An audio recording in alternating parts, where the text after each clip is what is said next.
Hey, what's going on, everybody? I hope everyone had a great weekend with their families. I got to hang out. Local chapter of RTA did a Florida meetup. That was awesome. All right, very, very helpful. And one of the things I want to talk about today, and Dave, what's going on, brother? Hey, brother. I'm good, man. How are you? Good to see you, man. Yeah, likewise. One of the things I want to talk about today was servant leadership, right? And it's also why are we talking about it on Mindset Monday? Because it is a mindset, right? The mindset is you want to, everyone thinks when they do an org chart, right? Everything points up, right? The leader's up top and then branches down and branches out, almost makes a tree. That's why I'm doing a triangle. Well, in reality, it's really servant leadership is really like this, okay? Meaning the leader is at the bottom and he is seeing what everyone else needs. What do they need to be successful? What do they need to do their jobs? What do they need to win? What is the thought process and the culture that you want to instill in your team? And I think not enough people actually grasp this concept. Okay. I certainly didn't at first. And you still kind of struggle with it here and there. I think it's normal to struggle with this.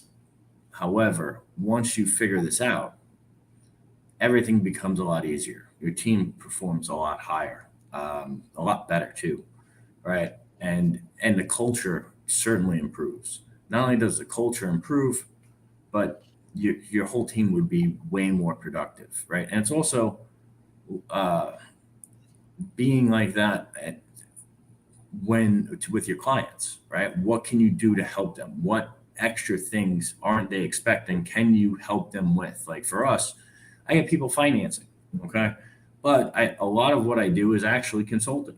Why? Because when people know how to use the financing properly and they know um, how to do all the things that they need to do with money, because money is just a tool at the end of the day, they're going to perform better and they're going to be happier. And guess what? They're going to keep coming back anytime they need something and they're going to recommend their friends. So this isn't just servant leadership in terms of your team, it's also how you view and treat your clients, right? And by having that type of mindset all the time, thinking what else you could do, going above and beyond, and making sure everyone has what they need to be successful and feel supported, you're going to put yourself in a much better position. Dave, what do you have on this? Yeah, man. I can sum it up with three little words here: takers versus givers. And everybody's a taker today. Take this, take that, take this course. If you're taking my time, I'm going to take your money. You'll get more in the long run within servant leadership, right? You'll get more back to you in the long run the more that you give.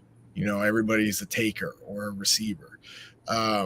We see it like within our own brand and our own company. I mean, especially with us, with what we deal in. I mean, people are struggling, and credit is it's a tough thing for everybody, especially when you're taking middle class America and below, and you're trying to get them their first home or even a car, right? And within their belief system, it's they don't have that shoulder to lean on, right? So there's people taking advantage of that. Hey, you want my time? It's going to cost you $100 for this hour. Hey, you want this? I need something in return.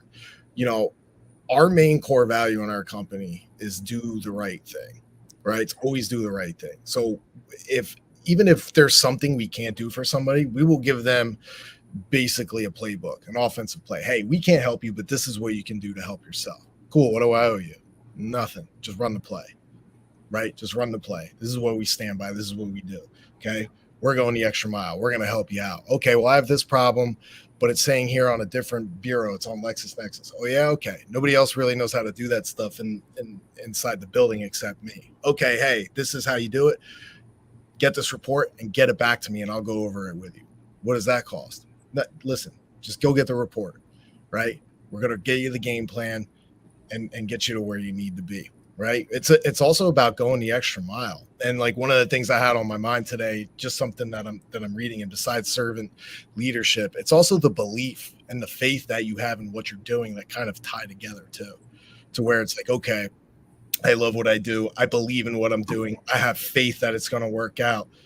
So then servant leadership to me in that perspective, it's going to come automatically, right? Because you're going to fill your own cup. That's what you're going to get in return. You can't put a price tag on that. There's no return on money. When you want to give and serve, you're going to get the ultimate payback with that. Absolutely. It's like when you help someone out that you know can never repay you, right? There's a certain amount of good karma you're putting in the bank. 100%. Okay? I try to make it so when I do those things, I don't truly like posting them. I post it to inspire other people to do it. But when I do those things, I try to let my kids see, right? Because it's important that they see both sides of that, right? And that's one of those things. Again, when you can help somebody and you're depositing that good karma,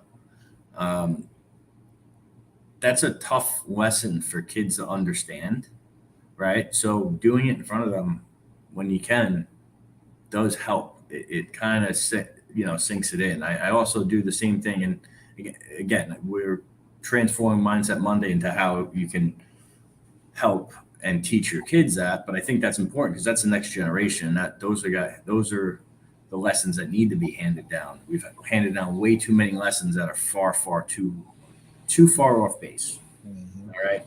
And so by doing that in front of them, eventually they catch it and they see why. And, then they go home and say, all right, well, I don't play with these toys anymore. Let's donate these toys to the church. It's those little things that you can teach them along the way to help and make them, better people. And I think that's really what we're doing here, right? That's your job, is to make sure that your kids turn out better than you did, and had every opportunity to do so. So I think this was a great one, dude. This is stuff that is not talked about, especially in any of the circles that, or too many circles. Yeah, I think one more thing to add real quick to the kids, it's you're showing them by example, but if you have multiple kids in your house, make them help each other. If there's a mess, oh, well, Aria did that and I didn't do that. No, you help her out. You're both in the same boat, right? Because she'll give it in return too, and then they understand and they apply those skills in school or when they're out on the football field. Help their team. Something that my son does a lot. He guides people in the right direction because those are things that are expected of him here, and vice versa with my daughter. So, not just show them, but have them do the work too. 100%. Absolutely. Well, guys, appreciate you guys. We'll see you on Financial Fitness Friday. Do us a favor, share this with someone that needs to hear it, and we'll see you Friday. Take care, guys. Be great, y'all.